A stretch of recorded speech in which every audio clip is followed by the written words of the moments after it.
खेलसँग सम्बन्धित साथीहरू र खेलाडी भाइ बहिनीहरू सँगसँगै अरू सबै उपस्थित दाजुभाइ म धेरै समय लिन चाहन्छु। हामी अलिक खेलकुद हेर्न र खेलकुद हेरेर खेलको कला मित्रता रमाइलो र हाम्रो खेलले हाम्रो भविष्य कता देखाउँदैछ त्यसको आकलन गर्न चाहन्छु। त्यसलाई मैले धेरै लामो समय लिन चाहन्छु। सबभन्दा पहिले म हाम्रा सबै खेलाडी भाइ बहिनीहरूलाई सफलताको निम्ति उज्जवल भविष्यको निम्ति खेल क्षेत्रबाट तपाईँहरूले प्रगति गर्न सक्नुहोस्, सफलता प्राप्त गर्न सक्नुहोस्। एसियाली गेममा स्वर्ण पदक किन आएन भन्ने अब तपाईँहरूले ल्याउने हो। यसभन्दा पहिले अब आएन, अब ल्याउने। ओलम्पिकमा हामी किन जाँदैनौँ, अब जाने। अब त्यहाँबाट पनि पुरस्कार पाउने। मैले धेरै ठाउँमा भन्ने गरेको छु,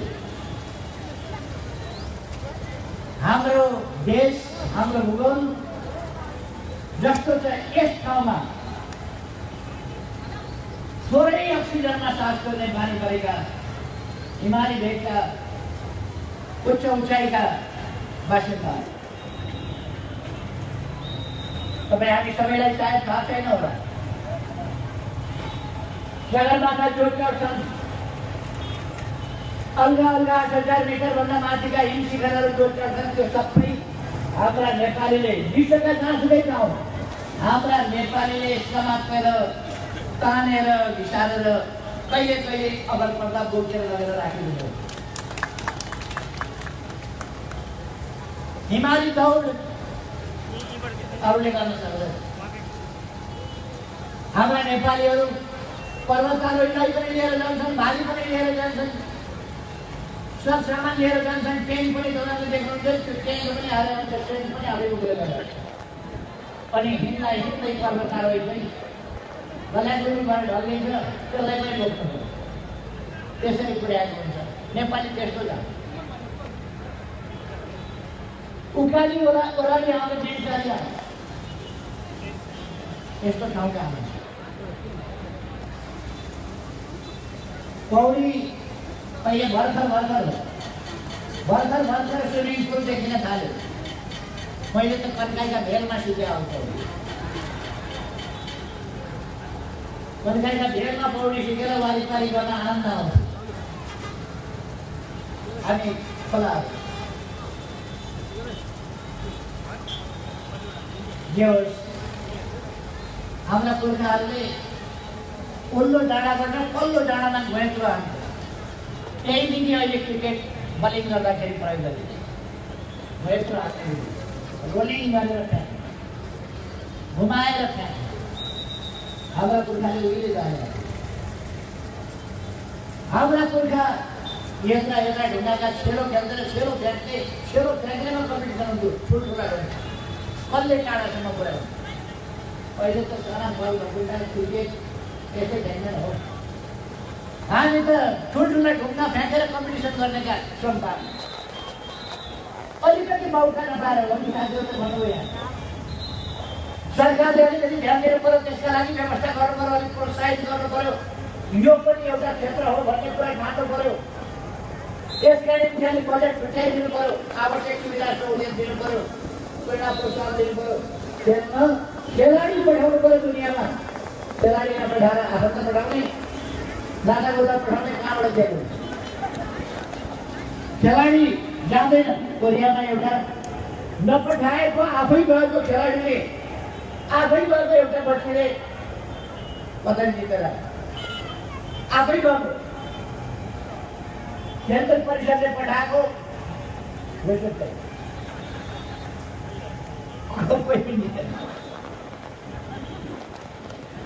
अर्कै खेलबाट नछानिएको फालिएको गएर स्वर्ण पदक पायो। त्यस्तो छनौट भयो भने काम लाग्दैन। कस्तो खान नसकेको कोरियामा गएर डेमका चाहिँ हानेर स्वर्ण पदक पाउनेलाई छनौटमै नराख्ने भनेको छनौट कति त्रुटि बनाउँछ। एक ठाउँ मात्र होइन, धेरै ठाउँमा सच्याउनु पर्ने थुप्रो कुराहरू छन् हाम्रा। विभिन्न खेललाई हामीले खेलको रूपमा हाम्रो दृष्टिकोण साँगुरो होइन राष्ट्रिय हुनु पर्यो, संकीर्ण होइन फराकिलो हुनु पर्यो र हामीले देश विकासलाई समग्रतामा बुझ्नु पर्यो। देश विकास पूर्वाधारहरूको विकास हुनु पर्यो, बाटाको रेलको विकास हुनु पर्यो, हवाई जहाजको विकास हुनु पर्यो, विद्युतको विकास हुनु पर्यो, दूरसञ्चार कम्युनिकेसन क्षेत्रको सञ्चार क्षेत्रको विकास हुनु पर्यो, आइटीको विकास हुनु पर्यो। आइटीमै अब आइटी रिभोल्युसनतिर जानु पर्यो। देश विकास सँगसँगै हामीले कृषिमा विकास गर्नु पर्यो, कृषिको आधुनिकीकरण वैज्ञानिकीकरण गर्नु पर्यो। त्यसलाई आजको विज्ञान प्रविधिलाई कृषिमा प्रयोग गर्नु पर्यो, त्यसको प्रयोग गर्नु पर्यो। त्यसलाई आधुनिक बिउ बिजन, उन्नत जातको बिउ बिजन किसानले पाउनु पर्यो, सस्तोमा उपयुक्त मलखाद किसानले पाउनु पर्यो, सरकारबाट माटो परीक्षण लगायतका प्राविधिक सहायताहरू पाउनु पर्यो। पेस्टिसाइड होइन, अलिक अर्ग्यानिक टाइपका कीटनाशक औषधिहरू जो स्वास्थ्यका लागि हानिकारक नहोस् त्यसका पाउनु पर्यो। तत्सम्बन्धी चेतना किसानको देखाउनु पर्यो, आधुनिक कृषि सम्बन्धी तालिमहरू उपलब्ध गराउनु पर्यो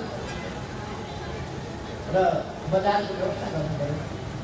यी थुप्रै कुरा कसरी अब कृषिलाई आधुनिकीकरण गर्न सकिन्छ, व्यवसायीकरण गर्न सकिन्छ, मजबुतीकरण गर्न सकिन्छ, त्यो गर्नु पर्यो। उद्योगमा गर्नु पर्यो, उद्योगहरूको स्थापना यी कामहरू गर्नु पर्यो। व्यापार वृद्धि गर्नु पर्यो। पर्यटनका क्षेत्रहरूलाई नेपाल जति पर्यटकीय गन्तव्य कहीँ हुन सक्दैन। नेपाल जति समुद्रमा यसो छाल हेर्न मान्छे आउँछ, साल हेर्न। हाम्रामा छाँगा हेर्न अचम्मका छाँगाहरू घरमा छन्। त्यो छाँगाहरूको ताल हेऱ्यो भने मान्छे समय बितेको पत्तो पाउँदैन। त्यसको तालहरू विचार गर्नुहोस् त, छाँगाको छेउमा बसेर छाँगो हेर्दै गिटार बजाउने भने कति आनन्द आउँछ। तर हामीलाई चाहिँ समस्या हेर्दै खाना लाउनको समस्या चाहिँ कता छाँगो हेर्दै कता गिटार बजाउने, रोजगारीको समस्या जान्छ। त्यसबाट हामीले मुक्त भएर कसरी अगाडि जान सक्छौँ र यसका लागि हाम्रो कला संस्कृति साहित्यको विकास हुनु पर्यो, हाम्रो खेलकुदको विकास हुनु पर्यो, हाम्रो देशमा विज्ञान प्रविधिको विकास हुनु पर्यो, हाम्रो देशमा खोज अनुसन्धान हुनु पर्यो, हाम्रो देश औषधिमय देश छ। यहाँ औषधिहरूको पहिचान, प्रयोग, त्यसको परीक्षण, प्रशोधन अनेक हुनु पर्यो। अथवा समग्र विकास गर्न खेलकुद एउटा महत्त्वपूर्ण क्षेत्र हो जसले नागरिकलाई स्वस्थ राख्छ, मानसिक हिसाबले स्वस्थ। खेलाडीले एकहोरिएर खेल चल्दैन, उसले आफ्नो दिमागलाई चुस्त दुरुस्त राख्नुपर्छ। आफ्नो गतिविधि के हुने, आफूसँग प्रतिस्पर्धा गरिरहेको विपक्षीको गतिविधि कस्तो छ, उसले कताबाट एट्याक गर्छ, त्यसलाई आफूले कसरी देख्ने, त्यसबाट कसरी सुरक्षित हुनेर आफ्नो तर्फबाट कसरी प्रत्याक्रमण गर्ने अथवा आक्रमण कसरी गर्ने। अत्यन्तै तनावको दिमाग भइरहनुपर्छ। तीन स्पिरिटले सिकाउँछ। अर्कोले फेला नपारोस्, साथीले दिँदाखेरि साथीले बल पास गर्यो भने अर्कोले फेला नपारोस्, आफूले फेला पार्न सकिन्छ। साथीको मोमेन्ट के छ, अर्काको मोमेन्ट के छ, त्यो सबै मोमेन्ट र आफूलाई त्यस अनुसार तयार बलको मोसन के छ, कहाँनिर हाल्दाखेरि ठ्याक्क पुग्न सक्छ। पास लिनेर लिनेले मान्छे भएकै ठाउँमा दियो भने अर्कैले लाग्छ, नभएका ठाउँमा दिएर भेट्न पर्छ। त्यसकारण मानसिक रूपमा पनि मस्तिष्क, मुटु, फोक्सो, मसल, यो चारौँले चाहिँ खेलकुदमा चुस्त दुरुस्त हुन्छ। यसले चारौँले चिजको स्वास्थ्य, मस्तिष्कको, मुटुको, फोक्सोको, मसल, यो सबै कुराले उत्तिकै मजबुत हुनुपर्छ र मात्रै खेल हुनुपर्छ। तसर्थ यसले स्वस्थ समाज निर्माण गर्न, स्वस्थ नागरिक निर्माण गर्न महत्त्वपूर्ण योगदान गर्छ। यसले देशको विकासको स्तर, सभ्यताको स्तर, पहिचान, कुन देशको खेलाडी कस्तो छ, उसको खेलको हावभाव, खेल्ने मात्रै होइन, खेल्दा कसरी खेल्छ, अनुशासन ढङ्गले खेल्दै खेल्दैन, कति रफ खेल्छ, जित्ने मात्रै कुरालाई कति महत्त्व दिन्छ, उसको दक्षता प्रकट गर्ने कुरा, मित्रता प्रकट गर्ने कुरा, टिम स्पिरिटलाई अगाडि बढाउने कुरा कतिको ध्यान दिन्छ त्यसलाई। खेलकुदमा टिम स्पिरिटको आवश्यकता हुन्छ। त्यसकारण खेलकुदले एकैचोटि अनुशासन सिकाउँछ। अनुशासन बिना खेलकुद हुँदैन, अनुशासन सहित चल्न पर्ने हुन्छ। र हाम्रा बालबालिकाहरू खेलको क्षेत्रमा लागेको देखेर मलाई अत्यन्त खुसी लागेको छ। सानैदेखि खेलका नियम अनुशासन आफूलाई लागेको हुन्छ, लाग्ने बित्तिकै हुइसल बज्छ, छोडिदिनुपर्छ। लाग्यो सिद्धियो, रोक्न सकिएन, फेक्न सकिएन, सिद्धियो, हुइसल बज्यो, सिद्धियो, गेम रोकियो, सिद्धियो। र फेरि अनुशासनमा चल्ने, नियममा चल्ने, मित्रतालाई महत्त्व दिने, आफ्नो स्किल डेभलप गर्ने, स्किलको सुपेरियोरिटी, बेटर स्किल हासिल गरेर जित्ने, जालझेल गरेर जित्ने होइन।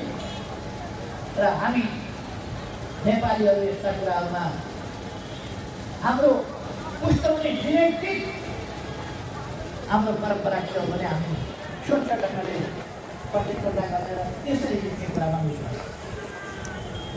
अब विश्वव्यापी रूपमा नै हामी भर्खर पहिला चाल्दैछौँ। केही 67 वर्ष अगाडिसम्म त देश अन्धकारमै थियो। त्यसपछि पनि हामीले जसरी विकास गर्नुपर्ने त्यस अनुसारका सरकार बनेन। न राजनीति, न अर्थतन्त्र, न समाज, न उद्योग, न कृषि, कहीँ पनि त्यसरी अगाडि बढ्न सकेन, त्यो पनि अगाडि बढेन। अब म यहाँलाई भन्न चाहन्छु, अघि खेलकुद महासङ्घका अध्यक्ष पुरुषोत्तम पौडेलजीले अलिकति राख्नु, जनताको बहुदलीय जनवादले देश विकासलाई समग्रतामा हेर्छ, सबै क्षेत्रको विकास कसरी गर्नुपर्छ भन्ने कुरा हेर्छ। र जनताको बहुदलीय जनवादमा हामीले उसै बेला 5औं महाधिवेशनमा पनि स्पष्ट राखेका छौँ खेलकुदलाई कसरी विकास। त्यसभन्दा यता अहिलेको हाम्रो साझा चुनाव घोषणापत्र छ, त्यो साझा चुनाव घोषणापत्रमा पनि हामीले राखेका छौँ खेलकुद कसरी अगाडि बढाउने भन्ने। ती कुराहरू साथीहरूले अध्ययन गर्नुहुनेछ। म त्यसको धेरै लामो समय लिन चाहन्छु। अर्को म तपाईँहरूलाई के भन्न चाहन्छु भने अब यस ठाउँमा, यस देशमा पनि र यस ठाउँमा पनि यही यसै निर्वाचन क्षेत्र अन्तर्राष्ट्रिय स्तरको रङ्गशालाको निर्माण गर्ने, त्यसका निम्ति हामीले काम अगाडि बढाइसकेका छौँ। तर केही तत्त्वहरूले कुरा नबुझेर चुला झमेला निकालेर के राजनीतिको विषय बनाउन खोजेका छौँ। त्यसलाई हामी त्यस्ता कुराहरूलाई राजनीतिको विषय बनाउन खोज्दैन। अलिक अगाडि प्रधानमन्त्रीजी आए, प्रधानमन्त्रीजीले त्यस्तै गरेर आक्रमण राजनीतिक विषय बनाएर बोल्दा छक्क लागेर अहिलेको लेभल त्यसरी बोलिराखेका छन्। एउटा रङ्गशाला बनाउने भनेर मैले भने, अगाडि बढाउन खोजेँ मैले, अनि राजनीति गर्न खोजिरहेको। म भन्न चाहन्छु, राजनीति गर्ने गर्दै गर्छन्, हामी रङ्गशाला बनाउनेछौँ। म हाम्रा भाइ बहिनीहरूलाई भन्न चाहन्छु, छिट्टै नै यस क्षेत्रमा, यसै क्षेत्रमा पनि तपाईँहरूले यस्ता खेलहरू यसरी खुल्लामा होइन, तपाईँहरूलाई कभर्ड हलभित्र खेल्ने परिस्थिति मैले निर्माण गर्छु। यसै क्षेत्रमा राष्ट्रिय स्तरमा मैले धेरै भन्नुपर्ला जस्तो लाग्दैन। अब यस निर्वाचनपछि हामीहरू सरकार बनाउँछौँ भनेको देशभक्त प्रगतिशीलहरूको जुन तालमेल छ, अहिले देशभक्त र प्रगतिशील शक्तिहरूको जुन तालमेल छ, त्यसले सरकार बनाउँछ भन्ने त यहाँलाई थाहै हो। त्यसले सरकार बनाउँछ र त्यसले अरू क्षेत्रको विकासमा पनि ध्यान दिन्छ, खेलकुदको विकासमा पनि ध्यान दिन्छ। हाम्रा खेलाडी भाइ बहिनीहरूलाई म भन्न चाहन्छु, तपाईँहरूको भविष्य उज्जवल छ। तपाईँहरूलाई खेलकुद क्षेत्रमा प्रेरित, प्रोत्साहित गर्न साथ सहयोग र समर्थन हामी गर्छौँ। राज्यको तर्फबाट पनि गर्छौँ। बजेटको कुराहरू गर्नुभयो, बजेट पनि हामी पैदल दिन्छौँ। मैले विभिन्न देशहरूमा जाँदा मैले रङ्गशालाहरू हेर्ने गरेको छु, त्यहाँका खेलकुद पदाधिकारीहरूलाई भेट्ने गरेको छु। म थाइल्यान्ड जाँदा थाइल्यान्डमा मैले खेलकुद सम्बन्धी कलेजहरू हेरेको छु, स्पोर्ट्स कलेजहरू हेरेको छु, भ्रमण गरेको छु, त्यहाँका रङ्गशालाहरू हेरेको छु। मैले कोरियाका, उत्तर कोरियाका, दक्षिण कोरियाका, जापानका, सिङ्गापुरका, श्रीलङ्काका, भारतका, मलेसियाका, थाइल्यान्डका यी विभिन्न ठाउँहरू भ्रमण गरेको छु र यी ठाउँहरूबाट मैले त्यहाँका रङ्गशाला, त्यहाँका खेल मैदान, त्यहाँका खेलाडीहरू, खेलका पदाधिकारीहरू, उनीहरूसँग भेटेर खेलको क्षेत्रको उन्नति, प्रगति, विकास कसरी गर्न सकेका छन् त्यो कुरा मैले केही उनीहरूबाट पनि सुनेको छु, मैले हेरेको छु र ती अनुभवहरूलाई पनि हामी हाम्रो ठाउँमा लगाउँछौँ।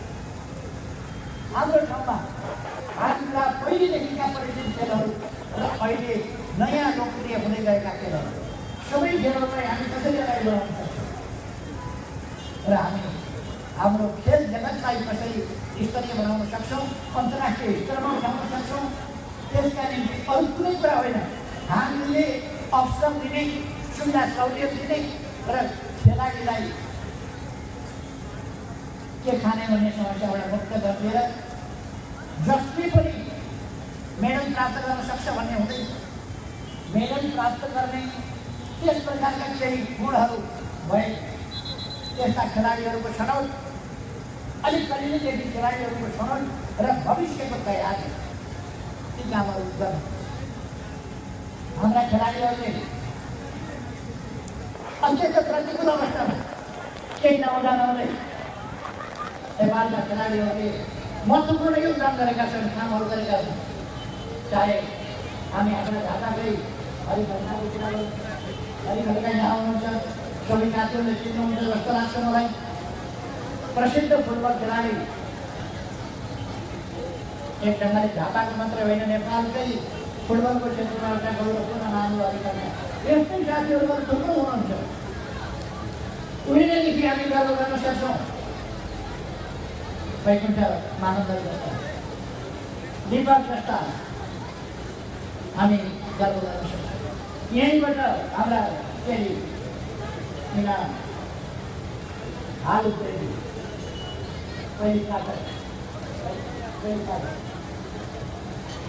उहाँहरूले प्रतिकूल अवस्थामा कुनै प्रोत्साहन छैन, केही छैन, हेर्दा हेर्दै उहाँहरूले समस्या नेपालको इज्जत बढाउनु। अब त्यो प्रतिकूल अवस्थामा पनि लडेर लिनुपर्ने होइन, अनुकूल त्यो अवस्था प्राप्त गर्न, अनुकूल स्थिति सिर्जना गर्न हामी राजनीतिक तहबाट, कार्यक्रमिक हिसाबले र सरकारी तहबाट पनि यसलाई अगाडि बढाउन हाम्रो ध्यान जानेछ। अहिले केही धेरै भन्नुपर्ला जस्तो लाग्छ। म राष्ट्रिय खेलकुद महासङ्घ र अखिल नेपाल खेलकुद महासङ्घ यी दुईटै संस्थाहरूलाई धन्यवाद भन्न चाहन्छु, जसले यस प्रकारका कार्यक्रमहरू आयोजना गर्नुभएको छ, खेल क्षेत्रलाई अगाडि ल्याउनु भएको छ। त्यो चुनावको माहौलमा पनि सँगसँगै खेल चुनाव सँगसँगै लानुपर्छ, जीवनलाई सँगसँगै लिएर जानुपर्छ। त्यस धारणाले उहाँले संयुक्त रूपमा जुन प्रयासहरू अगाडि बढाउनु भएको छ, म धन्यवाद भन्न चाहन्छु। त्यसका निम्ति सबै हाम्रा खेलका प्रशिक्षक साथीहरू, पुराना साथीहरू जो विभागका रूपमा हुनुहुन्थ्यो, अरू साथीहरू सबैलाई पनि म धन्यवाद भन्न चाहन्छु। प्रतिकूल अवस्थामा पनि तपाईँहरूको योगदान महान छ। हामीले एकजना साथीलाई त अघि अलिकति सम्मानित गऱ्यौँ, तर थुप्रै साथीहरू सम्मान योग्य हुनुहुन्छ। म सबै साथीहरूलाई, मदन उप्रेतीजी लगायत तमाम साथीहरूलाई धन्यवाद गर्न चाहन्छु। र यस कार्यक्रममा सहभागी पनि यहाँसम्म आउने खेलकुद परिषदका सदस्य सचिव कृष्णजी लगायत अरू पदाधिकारी साथीहरू, उपाध्यक्ष, मैदान लगायतका सबै साथीहरू धन्यवादका पात्र। म सबैलाई धेरै धेरै धन्यवाद भन्न चाहन्छु। खेलाडी भाइ बहिनीहरूलाई धेरै धेरै शुभकामना भन्न चाहन्छु। अब 18 दिनहरू समाप्त भए सहज दिनहरूतर्फ हामी प्रवेश गर्छौँ यस चुनाव। म यहाँलाई धेरै धेरै धन्यवाद